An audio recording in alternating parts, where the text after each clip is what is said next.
Welcome back, everybody. Curiosity Theory, episode XX. Dr. Dakotah Tyler here, aka Dr. Star Kid. I'm an astrophysicist, physics professor, part-time comedian, full-time great guy, and co-host. Justin Shaifer here, also known as Mr. Fascinate, STEM educator, science communicator, science media producer, and partially, perhaps fully congested at this point. Yeah, you sound sick, bro. Thank you all for joining us today. On this episode of Curiosity Theory, we're going to have an excellent guest. We have Michael Berhane. He is the founder of Pocket POC in tech, also the co-host of Techish, the podcast. We're going to be talking about the AI revolution, how it's changing the nature of employment. We're talking about personal philosophies regarding how we teach ourselves things, how the educational system is being disrupted, and how you can stay empowered in your future in this AI-driven society. So we're looking forward to tuning in with Michael in a second here. Tap in with us. I always remember learning that when I first got into science, that the validity of any given theory is basically dependent upon its predictive ability. Like if you can 100%, you can predict where the moon's going to be in 1,000 years, then we have a great idea, a great theory about gravity or general relativity or whatever. Yeah, that's my least kind of favorite Christopher Columbus story. I don't know if I'm sure you guys probably know it, is when he got stranded. I don't know. I think it was in the Dominican Republic, and he needed help to get off the island, and the locals didn't want to help him, and he basically said, "Listen, my God is going to turn the moon blood red if you don't give me what I need right now."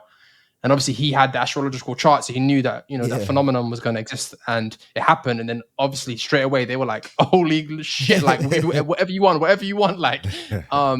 So knowledge is power, and it's obviously in the wrong hands it can be weaponized. But obviously he had predictive value, and he could demonstrate it. And to somebody who doesn't have access to those theories and insights, it can seem godlike. Yeah, it's also insanely coincidental that he happened to be in the exact location that an eclipse was happening at the right time. That almost, if I was him, I could see why he probably felt like he was being empowered by God, that he was there to use that at that time. I'm sure he thought that it was divine, even.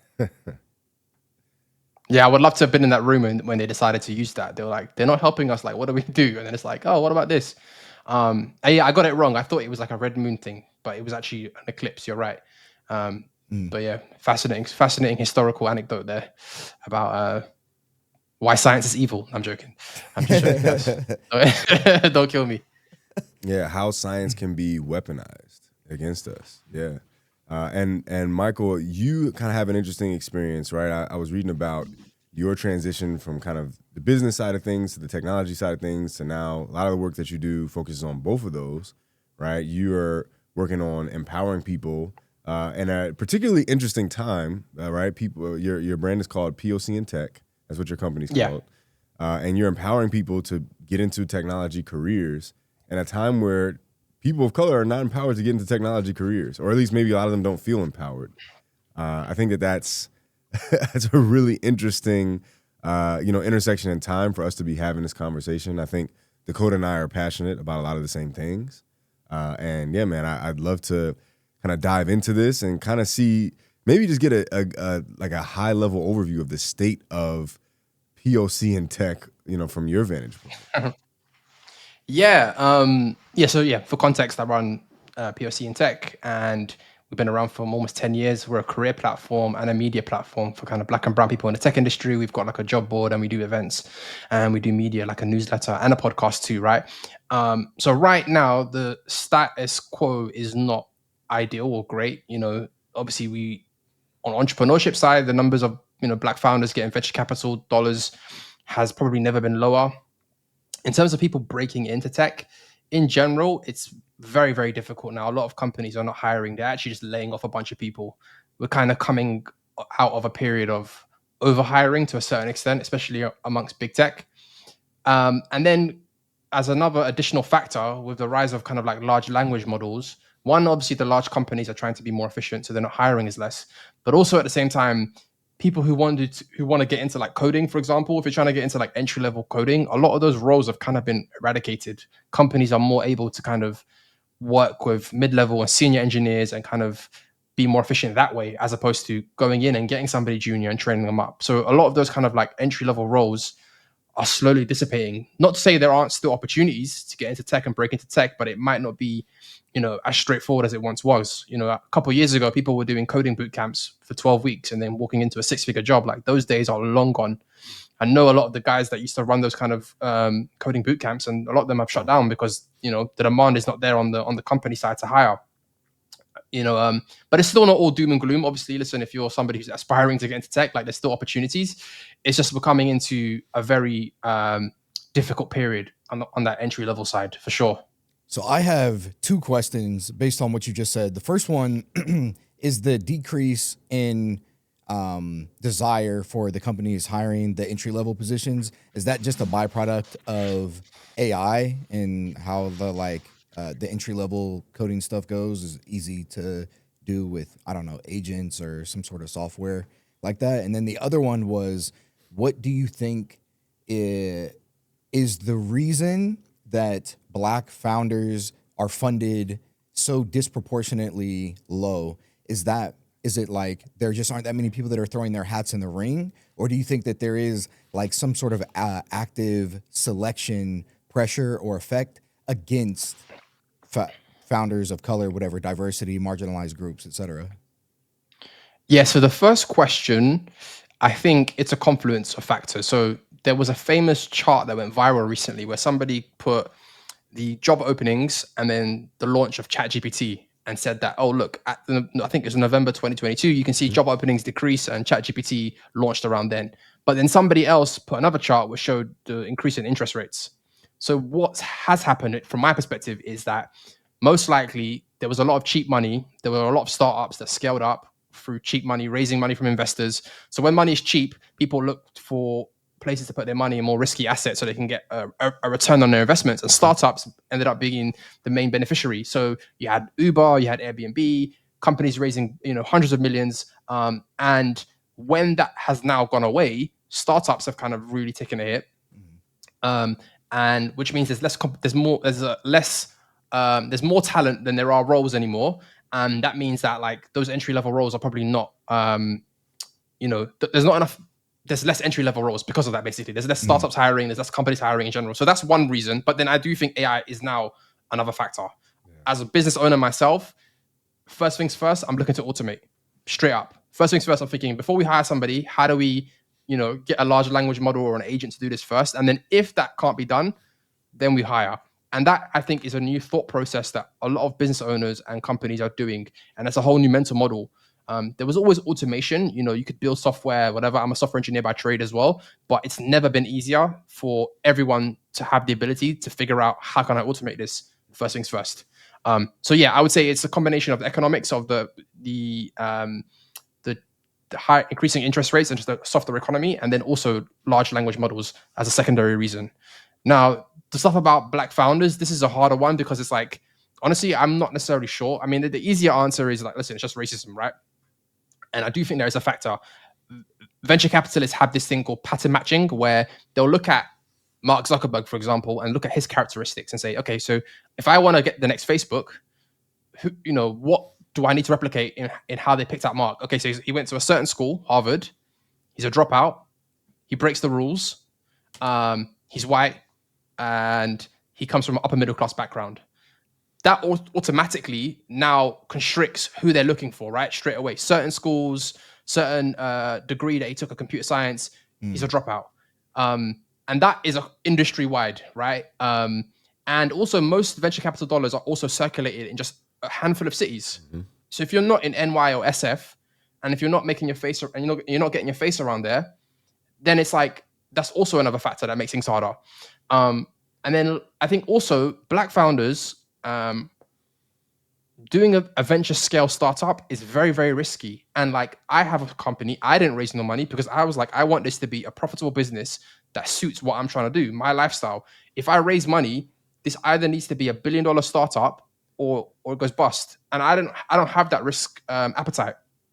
So I think there's a lot of data about how many black women run companies. Most of those companies are not going to be billion-dollar companies, but they can be companies that hire people that makes the individual owner a lot of money. And so it just depends on like, do people want to go get those dollars? That's also a factor. But I think primarily it's the other two factors, which is like the VCs are short-sighted and who they want to back. They look for certain characteristics, and it's only within certain locations. So that automatically now hurts those numbers. Then we have to also consider the fact that there was a hype train that happened around 2020 when George Floyd was murdered. A lot of companies, I guess, they got scared. They got kind of they thought, okay, what do we do? What do we do? So a lot of dollars were put into certain initiatives, venture capital firms that target black founders, things of that ilk. But what's happened since then, since we've gone into kind of the Trump era now, is that a lot of those kind of venture capital firms have been sued out of existence. Because of the whole anti-affirmative action. It's now been deemed illegal. So that now has led to a depressing also of dollars, that the very little dollars that were going to black founders, that's even gone even lower. So yeah, it's a shit show. I'll be honest with you. I don't know if I can swear on the show, but it's not great at the moment. Yeah, no, I think there's so many interesting points you brought up there, man. One of the things that I, have been really intrigued by are these new AI agent tools. I've been experimenting a lot with N8N. I'm actually working on a course for LinkedIn where, we build out some N8N tools and show people how to kind of create agentic workflows for themselves with a no-code approach.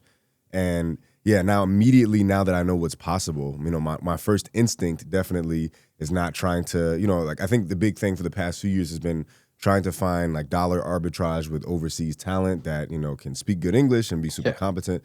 But now you can build out these agentic workflows for, cents on the dollar compared to that. Especially if it's a specific like niche type of task, like responding to customer inquiries. And like, I think this automation is going to occur across every single business. Now kind of just seeing what's possible down, and yeah, like I think a lot of entry level opportunities were predicated on, those kind of like grunt work tasks existing and being outstanding items. That, a lot of these tech companies like Microsoft just released a mandate, like wants everybody to manage AI agents. I think science is going to be disrupted a lot by that. I wonder how many lab technicians are going to be needed on a per capita basis. Like, I was just doing a talk for a microbiology organization, and I was speaking with one of the students there, and she worked at a lab where she was like, yeah, she's basically like, I have a lot less to do now, in my lab because I can just like outsource a lot of these data cleaning tasks that as a lab tech I was doing to AI tools. But I also think it's an exciting and empowering future, where you have like VC dollars that are drying up towards black startups. I think it is like less than 0.5% in this most recent quarter. Yep. You have an empowered generation of whether they be founders or even just people like us with an idea that want to take something off the ground that, then build a business on the back end. We're able to be supported by these AI tools and may not even have to go the traditional route of trying to get in, rub elbows with the good old boys club and like try to relate to them and like know all the same songs they know, because that's like a part of the hustle of getting on these people's radar. Like, those conversations of people investing in you don't happen at the main events. They happen at those intimate events where you can kind of have behind the scenes conversations with people. We don't need to do any of that anymore if we're adequately empowered with AI tools. 100%. Yeah, I completely agree. I think the hard question people often ask me is the entry level market kind of like a canary in the coal mine? Like, is it like it starts off at entry level and then these models are as bad as they'll ever be? And eventually, does it cascade upwards to eventually you only need one senior person and the mid level stuff is done? Then eventually, you see where I'm going with this, right? Obviously, I don't want to panic everyone, but you're right. There is an empowering nature to this. You can do so much by yourself now. But it's just, where it goes, God knows. Yeah, that's I remember seeing there was this interview that Chloe Abrams had with Sam Altman recently on her podcast. And bless you. I feel personally like quite annoyed at the number of what I think are like these fake promotional journalists events where they interview the CEOs of these companies, and like Sam Altman always has a very specific tone with what he's talking about, and I just don't trust it. I don't trust what he's saying. For I don't, 100%. I don't think that he's saying what he actually thinks about what he wants to happen with, the growth of OpenAI and LLMs as they advance, and AGI, whether or not that's possible. But he was saying that he couldn't imagine a better time to be a graduate, like an undergrad that's graduating with a degree, because you've got this sort of unheralded empowerment with AI tools, which I do agree with. And I think that as an individual, like if you wanted to start a business, like a small business or something, then I like completely agree. I use AI to do LLMs to do a lot of tasks that I otherwise wouldn't know how to do. But I wonder about the scale between sort of personal empowerment versus wide scale destruction. Like what you're talking about is, like there's no reason that the models aren't just going to get better, and then soon you're not going to need the mid-level workers, and then soon maybe you just literally need one person that can run everything, or maybe there's like a person who has sort of a super senior level agent that is running an entire, is like the CEO of a business, and in that like dystopian future, the only option that anybody has is to try to start something new and find a way to empower themselves, because the entire infrastructure has sort of been consolidated to a smaller and smaller number of people. And in that sense, it's like, I guess it is empowering, but So I think empowering to a certain demographic of people. And Michael, I'd love to hear your take on this too. Because this is something we've kind of talked about a little bit, like this notion of a frontier firm. It was kind of a term that was coined, and I think in the Microsoft research report recently about AI tools, where it's kind of these smaller companies filled with AI literate people that can achieve what 50 people could achieve. And I think it sounds like, I don't know how many people you all have like on board right now with POC and tech, but it sounds like we kind of both might be examples of this, right? Kind of relatively lean teams of people that are all empowered with tools. And I think the idea of a future where we don't have these like massive companies like Coca-Cola and Chevy, like they're all broken up because there's AI tools that can automate all these tasks, is a scary idea. But then if there were like these more intimate, localized startups that solve niche problems in ecosystems, like Curiosity Theory could be a frontier firm, POC and Tech could be a frontier firm that's empowered with AI agent tools. I don't know, like maybe that would actually spread wealth a little bit more fairly. Like imagine, because like right now, like the CEO of Coca-Cola gets paid drastically more than an entry-level hire. And like so many people are uncomfortable with that kind of gap in the pay scale. But maybe we start something where maybe as the leaders and initiators and founders, we get paid a little bit more than the other people that we bring on. But it's kind of like closer to equitable distribution. But where does, in this version of the world, you're assuming that Coca-Cola is disintegrating. What we're talking about is not the Coca-Cola CEO making however many X power more than the entry-level person. We're talking about him like not having any employees anymore, Right. and still 20xing and still that having number. the empire of Right? Coca-Cola. Yeah, it's a good point. Yeah, and that's the difficulty, because you're right. If you are entrepreneurial, if you're driven, like you can get a bag. Like I know founders who are making a lot of money, basically doing 1 or 2 man or people operations. And my company again, very lean. Like we're under 10 people, so it is possible. Don't get twisted. But like in the scenario where everyone at Coca-Cola or large existing firms, everyone gets laid off, we got to be honest, not everyone's built for this. Yeah. I think that's the one thing where maybe I'm just too, it's that quote of like, I'm just too European for this. Like I'm based out here in London, you guys are in the States. I think in the States, you don't really believe that everyone can just like, yo, we can all do it, man. Come on, entrepreneurship. But like, I that ain't going to happen but in reality. Like Yeah. not everyone's built for that. Like some people just want to clock in, have a nice stable life, and not have to go out and start their own firm kind of thing, or join a 2-3 man operation or person operation, where it's like, very stressful. Entrepreneurship is not for everyone. Working in a startup is not for everyone. Yeah. And we might not have a choice. Yeah, like come on, everyone, let's just roll with it. But it's just a fundamentally different social contract that people are signing up for than the world that we were all born into, which is that already you can't have a 30-40 year job, but now it's like go figure it out on your own. Go build your own little startup. Yeah, that's great for me. I love that shit. That's me down to a T. But like, we all know different people and know that there's different personality types. Not everyone really is cut out for that. Yeah. Yeah. No, I mean, I think that that's a really good point, and I do agree that like, everybody's not built for that. Am curious to think about is like, what are those jobs that could be created where a person just punches in, does their kind of like mundane task, and then punches out? Are they entirely automated by AI? Like one of the things that I immediately think of is like the data cleaning jobs, which there's like that book you were just kind of alluding to, Empire of AI, yeah, with Karen Howe. Yeah. She talked about how a lot of workers overseas are like dealing with these horrible conditions where they basically have to stay up to 4 a.m. to make sure that because these are highly competitive data cleaning jobs, opportunities pop up on this like forum, and you have to quickly press the button to accept it. But I could see those becoming necessary jobs.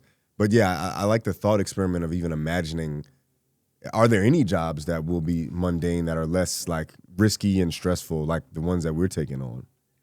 Data cleaning sounds like something that a machine learning algorithm, some sort of neural network would be great at. That seems like something that maybe just hasn't been figured out in that context. Well, I think so. I think it depends. There's caveats, right? Like, I think sometimes it's data cleaning, sometimes it's like validation and verification. Like, I think like you kind of still want a human to validate all of this work at the end of the day. Like, if you're giving out therapy advice, for example, which I don't think a lot of AI tools have really perfected, you would probably want to hire multiple therapists on the other side of that to make sure that the outputs of the LLMs are being kind of tuned more towards being conducive to therapy or medicine or some of these riskier finance, some of these like higher stakes things that AI tools are outputting.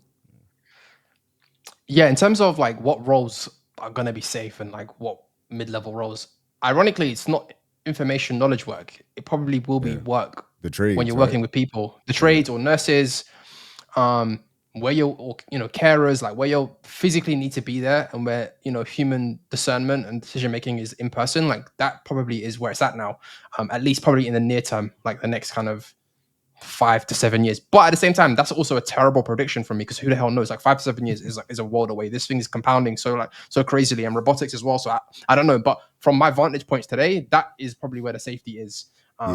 Information work, knowledge work is just like you just got to keep skilling up. It's a never-ending pursuit of just like keep skilling up, keep leveraging these tools, understand these tools, and hope and pray. Yeah. Sorry to say that on a science podcast.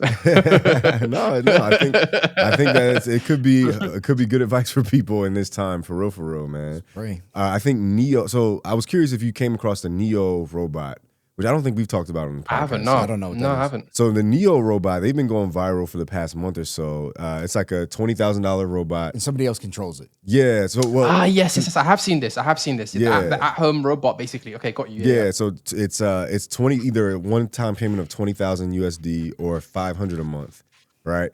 And this robot is already capable of doing some tasks on its own, but for the most part, they haven't like built a successful, what's called a world model. So a lot of these AI tools, like AI video tools like Sora, they need to understand how the world actually works to be able to recreate it in video generation. So they need the understanding of physics, like when you drop something hard, does it break against another hard surface? And like all these kind of things. These physical AI tools like robotic systems and things like that haven't really built great world models yet. And that's what's going to be required for them to multitask. Like, let's say if a dish looks different from another dish, how do you wash the dishes most effectively? You have to be trained on that. And so in the interim, the solution is proposed is literally having a person wearing a VR headset, piloting the robot to do the chores from your house. But obviously the robot is then going to have these 2 cameras looking into your home. And, you're supposed to consent to that as a part of this whole experiment. Yeah, I don't see how that doesn't wreck the entirety of society. If it's happening at that scale to The where Jetsons, man. We're even like house cleaning is something that humans don't do anymore. I just don't have the imagination for it. I think that's still a way away. I think that the reason why they've launched and are still hoping to have like remote controlled operated people doing it is because the tech is it's not there yet. I'm not that worried about that just yet. And also I think consumer behavior will also dictate a lot of this. I don't think people are willing to have, my man from the other side of the world in their house, like washing their dishes, like having access to their house and can see everything. And it's like, you're like, is it turned off? You know, you're trying to get intimate with your partner, and they're like, "Is it the thing? You sure it's turned off? Like, it's not just a guy like back in India just watching what we're doing right now." So I don't think I don't think the consumer behavior is just. I think that will prevent that from happening just yet, because a part of this has to be also, does the consumer want this? Yeah. You said something a little while ago. It was like, in America we have this everybody can become a billionaire thing, and in some ways I guess that's like one of the major drivers for the entirety of our society, of this culture. And I agree with you. Most people are not built for the entrepreneurial journey. Like, just most people just don't have the appetite for it. But I think that a big piece of that is that we don't get trained for that. Like, that's not how we get trained in school. I remember I saw this picture once on social media, so who knows if it's true or not, but it was comparing a classroom today to the classroom of like 100 years ago. And it's basically the same. You know, you got like a line of chairs, the teacher kind of stands up at the chalkboard or whatever, and that hasn't really changed. And there's no other area in society where industry hasn't completely evolved over even the course of decades, but definitely 100, 200 years. And it's like, very clearly the educational system was preparing us for like shifts in a factory. And it hasn't pivoted away from that enough to, I think, train people to even think that they could start to like find little niches and problems to solve, which is maybe which is one of the things that people in theory are more empowered to do with the new AI tools. So I wonder like how early education can sort of help usher in, I guess, just citizens that are more equipped for that new world. Have you ever heard of a, sorry, I don't mean to cut you off, No. Michael, but have you ever heard of a Montessori school? I have heard of it. Yeah. Have you heard of this? I have. Oh, okay, I have heard of it. I'm not familiar exactly what it is, though. Go shoot. Yeah, so I think this is good because, when I was studying education more formally, this is one of the type of models of schools that we visited and would study. And the idea is you put students in an environment where they're forced to learn in a self-directed way. So a lot of times, and this is, I know this is a popular thing in certain parts of America, but you'll have like a coffee shop and a bike shop, and then there's like a classroom built into the back. And basically during the day, all the kids are doing is running the coffee shop. It's a real coffee shop and real bike shop, and people come in, they have actual customers. And then in the classroom, they're studying and learning from the mistakes that they made on the job. And so like this is, so they're innovating. So they're like, this is like kids in the coal mine. This is like a capitalistic dream. No, they're learning real They're learning on the job. skills. So I think that, my understanding is that it's also kind of like a lot of times these models for schools are padded and cushioned in a way that gives kids a safety net to make mistakes. And it's not like, I don't know, you're going to get a lawsuit or something crazy like that. Yeah. Interesting. But yeah, I think like this could be like a scaled up version of a model like this, perhaps not with the like overt child labor, but like, a scaled up version where it's like, you have this self-directed learning environment and you're taught to find a niche, taught to learn from your mistakes, taught to pivot, as like a part of a classroom setting could be a future that empowers more people to like navigate this new landscape. Yeah, I mean, even in my schooling in the UK, like I never got taught like what is a business, like what actually is a business. Like these are entities that we interact with as soon as you're like, you can walk and talk and breathe. And it's like we never even had the fundamental stuff, like what is capitalism, what is the system that we operate under, how does it work, what is return on investment. I mean, I know people always talk about we need financial literacy, etc., but even on a more fundamental level, like just understanding these concepts at a younger age probably is helpful. Where you probably get lots of inequality is that probably richer people do teach their children these sort of concepts. And I try to teach my niece and nephew this type of stuff as well. Like, your uncle runs a business. This is how it works. This is how you make money. This is what, this is how you invest your money into the stock market and how you grow your money. And, you just don't want to save it because these little concepts, right? And how we implement that nationwide across different countries and stuff like that. That's the $1 million question, really. Because I studied at university from undergraduate. I did business, and we had entrepreneurship modules. And at the time, I thought it was just BS. I was like, okay, you can't study entrepreneurship. This is nonsense. But we did a lot of case studies looking at how did different entrepreneurs know that there was an opportunity? How did they test their idea?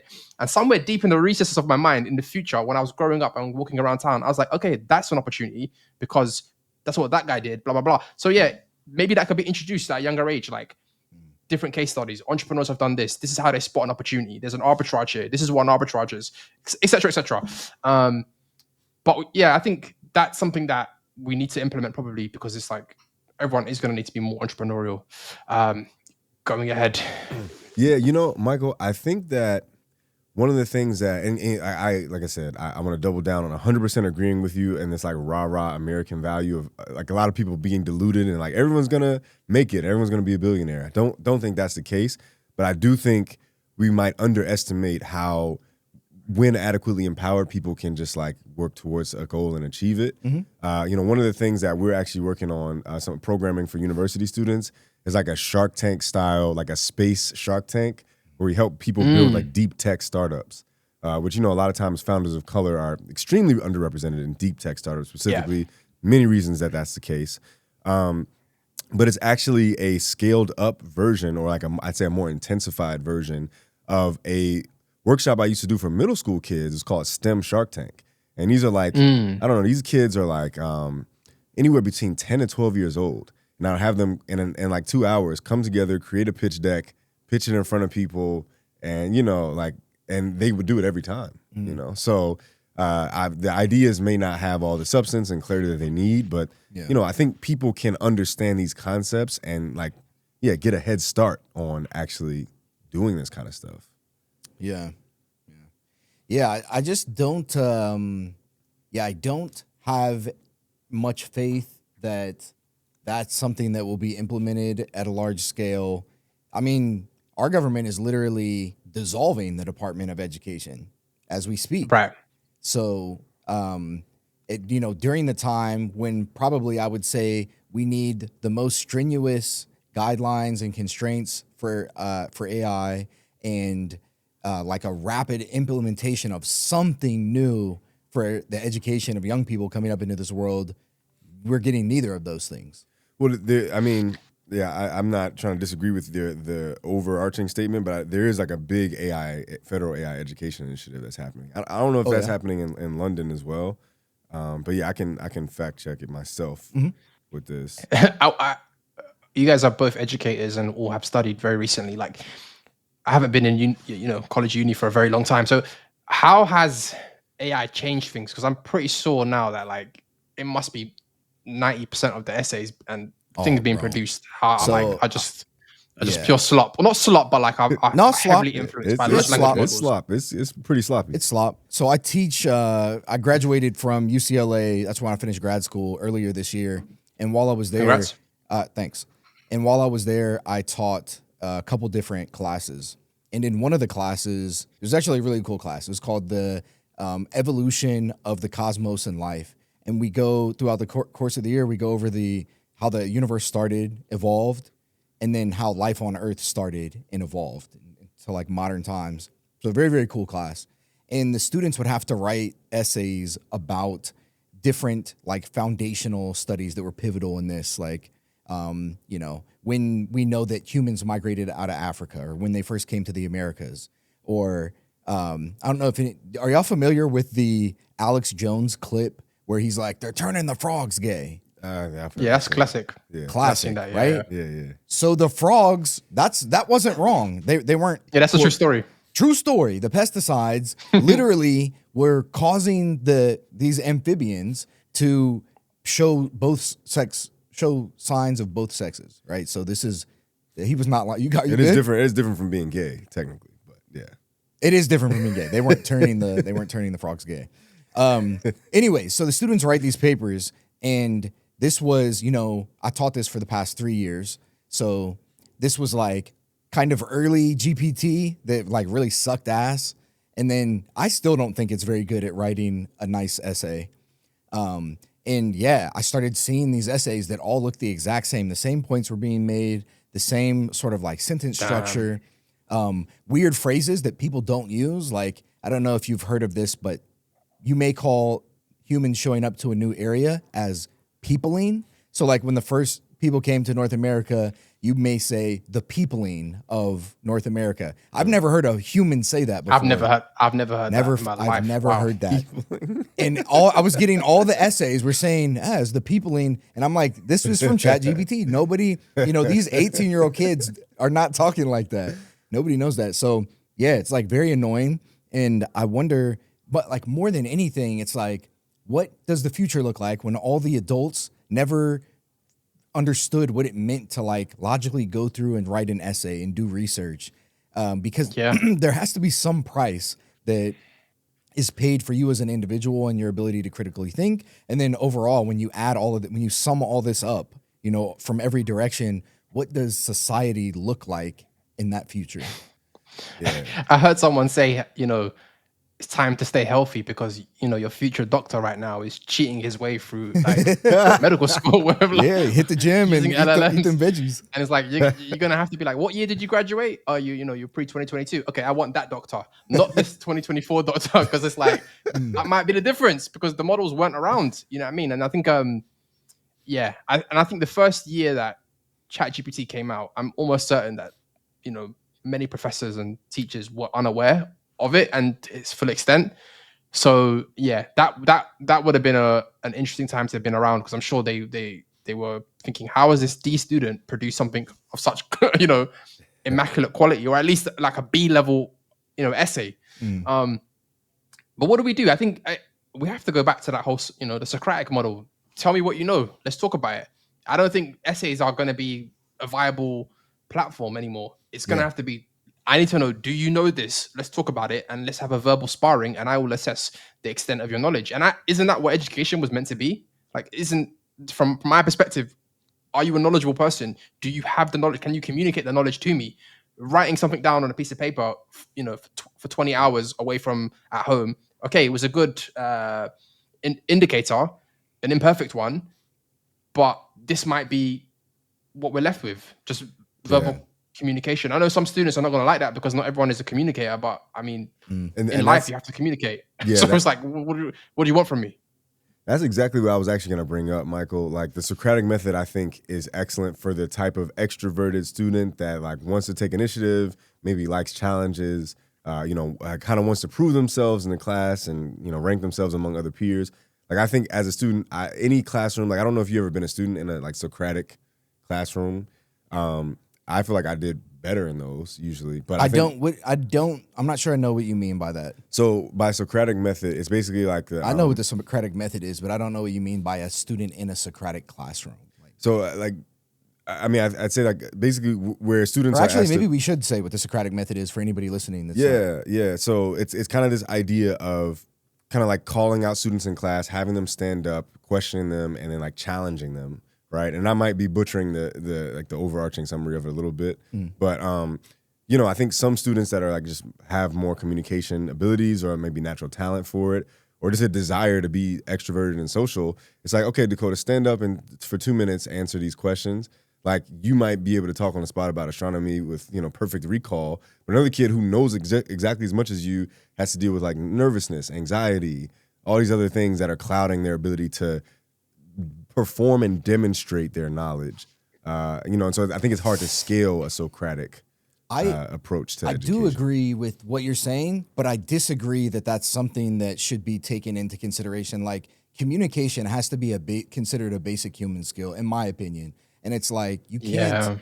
Yeah. I'm a huge fan of oral exams because of this, like the Socratic nature, where it's like, oh, well, I say this thing about what a star does, and then they're like, well, okay, so why does a star do that? Like, do you really understand? Right. It's like, oh, well, it does this thing because of this. And it's like, well, why is that happening? Oh, well, there's actually this quantum effect that's going on. And they're like, well, how do we know that? Oh, well, we did a series of experiments that proved it or whatever. And that is, to me, talking through and working through in a conversation like that is something that you've got to be able to do. Like, how else can you assess somebody's ability to think and like navigate the knowledge that they were supposed to have gotten? But I do agree with you that that's not easy for maybe people who are more introverted or whatever. But I know tons of introverts that can, like, I can have like deep conversations with about any given topic. Yeah. I mean, every system has bias, doesn't it? Because I know people that exams destroy them. They get so nervous, like just to sit down and write an exam, they crumble, and they're like, oh, it needs to be like coursework, it needs to be like essays at home. So each system kind of benefits certain individuals. I loved exams. I would just go in there and be like, oh, cool, I've revised, I'm good, let's go, no pressure, right? But and I didn't like coursework because I found it tedious. So maybe the future is an oral exam, and then it's recorded. It gets uploaded to the transcript, gets uploaded to the AI, and the AI tells you how knowledgeable is the student. So there's less bias. So then, because sometimes you might have a rapport with your teacher. The teacher's like, oh, I like the student. They're more charismatic. They're more, they're more into it, the dialogue. Whereas the AI might be helpful in that situation because it will remove the bias and maybe just structurally say, okay, I would grade that this student knows to, an A level or a B level. But just an idea that came to mind. And I agree also, like, communication is fundamental. Like, I had oral exams for German. If I was nervous and I can't communicate in German, I don't know German. Just like straight up, like I can't say, I'm too nervous to speak German. It's like, so then at what ability can I speak German? None. But yeah. Can you speak it now? Hell no. Don't get nervous. I didn't say now. what grade I got. I didn't say what grade I got. Now. I got like a C. I got like a C, and it was like 20 years ago. Yeah. Sprechen Sie Deutsch. That's all I got still. Gotcha. Yeah, man. It's I think I'm right there with you on that. That is one of those skills, and I don't really feel like we get taught that, like Communication. Yeah, like communication and just like developing social skills. That's not really something we learn about. I think something else that's really this is a bit of a tangent, but that we don't really learn about is in the ability to introspect and to like reflect on things that may have happened in our past. And if we get angry, why is that? Like, what is that stemming from? What are the things that we're worried about that we have that are like deep fears, or how to navigate relationships? I don't remember learning about any of that stuff when I was younger. And those all seem like a critical skill. So yeah, I think I don't think that our early education is sufficient for most things, except maybe like clocking in to a factory style job or something. Yeah.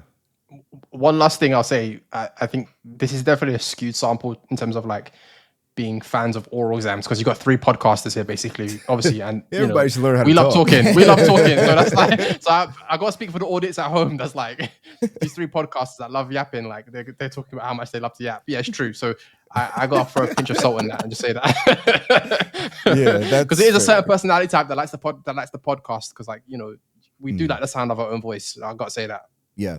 No. So, and to piggyback on that, and why I view communication as a skill and why I framed it that way, like as a skill, I believe all skills can be developed regardless of where you start, is that I would have considered myself introverted for most of my life, even now. But when I was younger, I was nowhere near as capable of being social and outgoing and developing like good relationships with people to be able to collaborate and that sort of thing. And I've gotten much better at it as time goes on, because it's a skill that you can practice and you can get better at. And even in my job, that was critical because I always made it, I'm Black. Astrophysics is like less than 1% Black. Science communication is like less than 1% Black. So you're in these spaces where you're by definition marginalized, offset from the beginning. And I always wanted to go into every interaction, every project, every opportunity, not worrying about that and like worrying about, people they're not gonna like me, they're not gonna work with me because I'm Black, like whatever, or there's gonna be microaggressions, which there will be. There's like no way around that. But I always wanted to have the attitude that if I showed up, was curious, was passionate, worked hard, and was outgoing and friendly to people, that they would like me, they would want to see me succeed. And that was the experience that I had. There's countless times that people who were more senior to me, just because I developed a good relationship with them, would give me like unsolicited advice on how to get to the next step and like what to start doing to get into a good grad school, to make more connections. And so it's obviously, if you put a mic in front of me, I could talk for days and days, but that is a skill that I think is really, really, really important to develop. And you talk about ROI. I mean, the return on the investment that you get from networking and being approachable and likable, it's hard to overstate, what direction that can take you in life.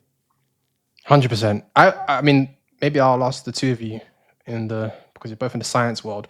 The terms introvert and extrovert, I understand that they have a descriptive, quality to them, but I almost feel like we now use them as just like, this is my default state of being. I am who I am.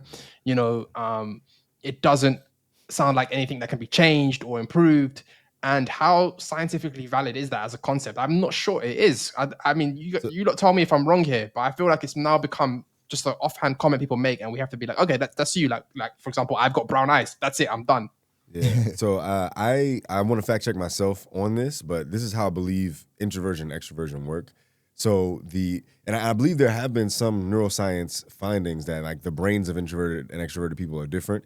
It's because extroverted people's brains are allegedly more energized by social interaction, whereas introverted people's brains are more energized by isolation and solitude. Generally speaking, obviously there's a little bit of a spectrum there. There's people that can be energized by both. I think they identify as ambiverts. Like I think I'm one of those people that is kind of like extroverted in some situations and pretty introverted in a lot of others.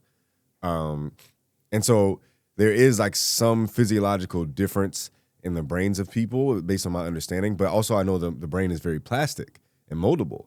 And so, you know, what your baseline is, you know, it can be shifted. I really relate to your experience, Dakotah, of like definitely being super shy and reserved and introverted as a kid and a teenager even. And then I feel like I came out of my shell more as like a young adult. Yeah.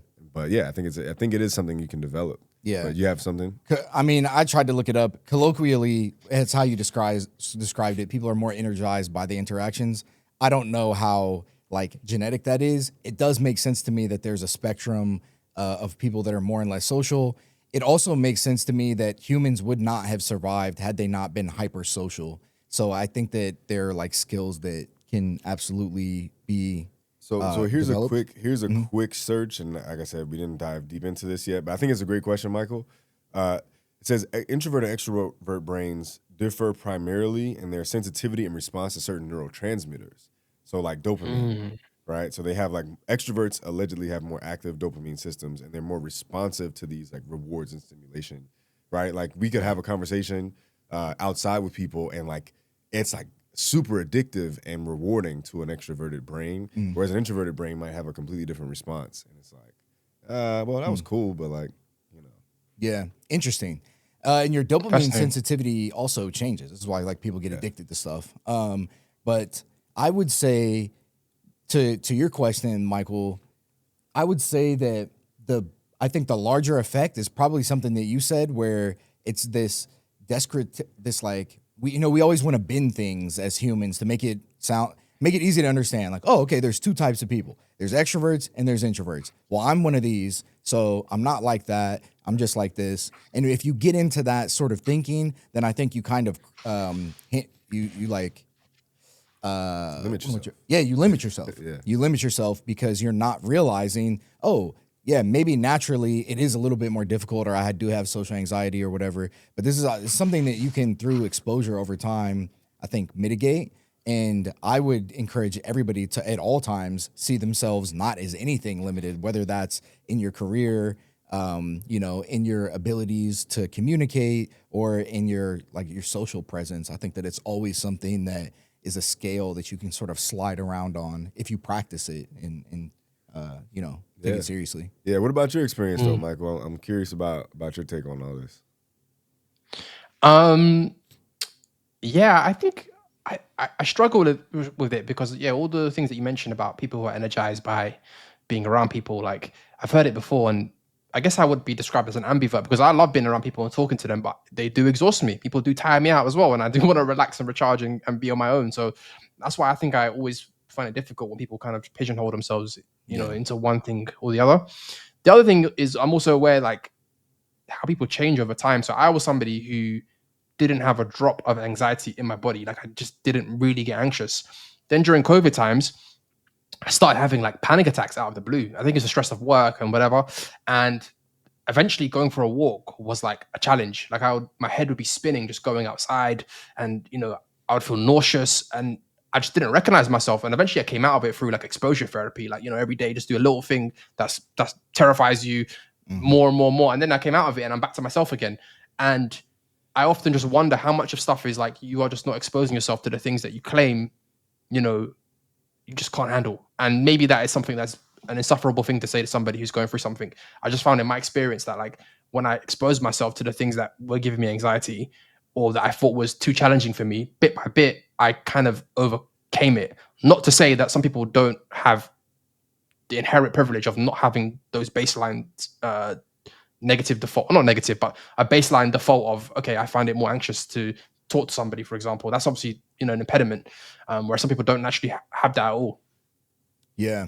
I love that you have that personal anecdotal experience with exposure therapy, which is something that that literally works in therapy, that, people who have like extreme anxiety, certain phobias that are maybe, I don't know if I would say unsubstantiated. That's not the word I'm looking for. What is a phobia? Is an irrational, like fear or distaste for something, and that exposure therapy is something that helps. And I think that something that's important to me in like what I consider like being a man is for me, like, and I guess this sort of just broadly applies to having strong character as a person, is can you face the things that you're afraid of? Like, that's been a big thing for me. Like, oh, this idea, doing this thing is kind of scary. I think I might fail. I think I'm not good enough. And it's like really important for me to develop my character to try and face that. And thinking about it in like an exposure therapy framework is great, because it's not that you're scared of swimming, so you have somebody drop you off in the middle of the Pacific, right? It's that you start off in like a 4-foot pool and do doggy paddles or whatever, and then you like go to the shallow end, and then maybe over time you go to the deep end, and then when you feel really comfortable, then you go into the ocean, and you're like, oh, this is just water. It's the same as the water in the pool. So, exposing yourself to those challenges bit by bit it's like how you improve. Yeah. Yeah. No, that's powerful. 100%, yeah. 100%. It's one of my favorite books is called Antifragile by Nassim Taleb. Mm-hmm. And the concept of fragility obviously is something that we're all kind of inherently familiar with. If you ask somebody to describe what is the opposite of fragile, most people would say robust. But actually, as a thought experiment, if there was a box that had champagne glasses in it, the fragile box would say, please don't shake. The robust box would be like, okay, it's fine. Anti-fragile will be like, please shake, basically. Things that grow from disorder. And human beings, to a certain extent, are like that. When we work out and break down our muscles, it comes back stronger. When we challenge ourselves in certain scenarios, within limits, we can actually come back stronger. But it has to be within limits. Like if I jump from somewhere like very low high, my bones will be stronger. But if I jump from the top of the building, I'm gone, right? So that book actually was one of my books that I used to help build my business, because the philosophy of it kind of can go into building any organization. How do you build an anti-fragile organization? Obviously, you don't want to have a single point of failure. You want to have redundancy built into whatever system you're building. So I can talk about this for days. I'm sorry, I've gone down a rabbit hole, but I love that book. No, man, I'm totally with you. It's like I like this example. It's, you think about something that's too fragile and it's like it'll break easily, and then if something is hard but can't give it all, it also will break, even though it's like a tough material, like glass. You drop it and it shatters, and so you sort of need something that is flexible, and that's actually a sign of strength, like being able to bend and be resilient. Yeah. No, Michael. We don't run away from self and personal development on our podcast. I feel like a lot of folks in our audience actually kind of do appreciate those keys for navigating their own lives, and even just kind of hearing from our journeys of figuring the stuff out that we figured out so far. And it sounds like you've done a lot of that over the years too, man. Yeah, I mean, I think without books and fiction and non-fiction, I wouldn't be where I am. I wouldn't have achieved half the things that I would have done. I think, I fear for the future now that people are reading less, because to me, if it wasn't for books, I wouldn't be on the show with you guys. I wouldn't have anything to say. I wouldn't have built the things that I would have built. So stay reading, everyone. That's all I got to say. So let me ask you this. What is something that, like a skill that you feel like you've developed in dealing with challenges and failure? Because you did talk a little bit about, thinking about your organization as anti-fragile. What are some, because, failure and rejection is a part of life, and a lot of people can get paralyzed by it. They can get traumatized by it. What do you feel like your sort of habitual response or way of looking at any given failure is? Yeah, it's difficult. I think one, just accepting that failure is essentially the default. Like most things fail, most companies fail. I know that's not an optimistic take, but it's helpful to not beat yourself up if something doesn't work out, because that probably was the most likely outcome to a certain extent. And success is not trying something once and succeeding. It's most likely going to be repetitive actions and repetitive attempts. Most people's startups work when it's not their first one. It's going to be their third one or their fourth one. It's not the first, debut author that kind of blows up most of the time. It's on their fourth or fifth book, most likely. And the problem we have is media tends to highlight those examples of people who are like the 17-year-old startup kid who made $100 billion like, and he's 16, right? You have to tune that out, because those are the exception, hence why it's in the press, because it's notable. That's not the case for most people. So understanding the context of failure and why it's not a big deal is also a massive part of it. I mean, I think you guys all know better than me, but obviously the value of exercise, working out, that also helps you kind of process kind of information. And then the other thing is also understanding that the mind can't fix the mind. So if you are spiraling in a sense where you feel like you're failing and, oh my God, I'm terrible, whatever, you can't think yourself out of that kind of thought loop. You have to kind of go into the body, working out, even for a little walk, socializing. And that's kind of helped me kind of bounce back whenever things don't go right, which is very often, to be honest. Yeah, that's we think of, even in the way that we talk about it, this is like this binning problem where everything is supposed to be discrete for us, where you have your physical health and your heart health, and then your mental health and your psychological health and your relational health. But that's like not how, the body evolved as one.